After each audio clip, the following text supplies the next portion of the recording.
Hello friends எல்லாரும் எப்படி இருக்கீங்க? நல்லா இருக்கீங்களா? இன்னைக்கு கொஞ்சம் அறுவடைலாம் இருக்குங்க. அது எல்லாத்தையும் பண்ணிக்கலாம் வாங்க.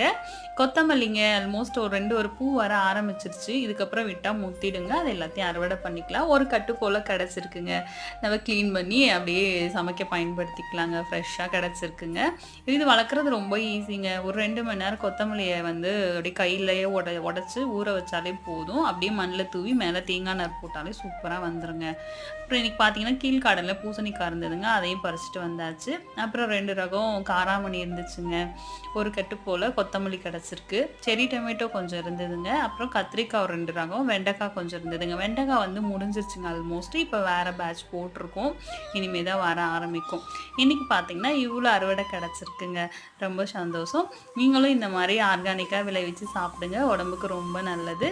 நம்மளால் முடிஞ்ச அளவுக்கு கெமிக்கல்ஸ் இல்லாமல் சாப்பிடுவோங்க. தேங்க்யூ.